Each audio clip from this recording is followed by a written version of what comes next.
gauge determines the size of your project. If you want your project to fit, you need to pay special attention and try and hit the gauge that's specified in your pattern.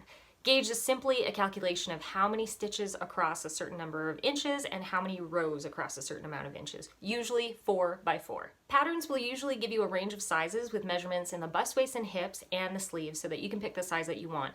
But none of this matters if you don't hit the gauge that the designer specifies in the pattern. There are 3 things that will affect your gauge: the yarn that you're using, the size of needles you're using, and you yourself, your tension. Are you gripping those needles really hard? Are you really, really tight with that yarn string?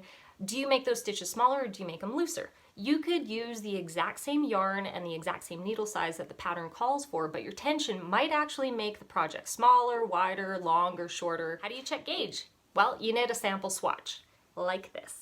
Once you cast off, treat this swatch the way you're going to treat your finished garment. So if you're knitting a sweater and you know that you're going to stick it in the washing machine and tumble dry low, do the same thing for your swatch. Then count the stitches, because then you'll get an accurate representation of what your actual sweater is going to look like once you're finished. Sometimes you'll be making more than one swatch, especially if you don't get gauge on the first try. So how do you remember what needle size you used on your swatch? I like to put little knots in the string of my sample gauge so that I don't forget. Some people like to put little eyelets, but I kind of forget while I'm doing it, and I hate swatching, so I just want to get the process over and done with as quick as possible. You can use little tags and write down what needle size you used, but if you have pets like me, those tend to disappear pretty quickly. What if you can't get gauge? What if you've knit a couple of swatches in a couple of different needle sizes and you still can't get gauge?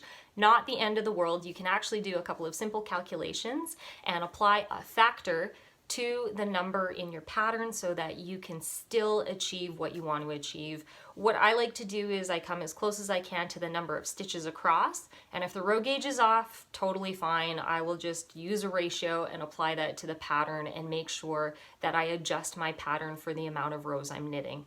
I find that the amount of stitches across is a little bit more difficult to try and match up when you're doing the math, and it seems to never really work out for me. So row, totally fine. Stitches, way more important. Just behave.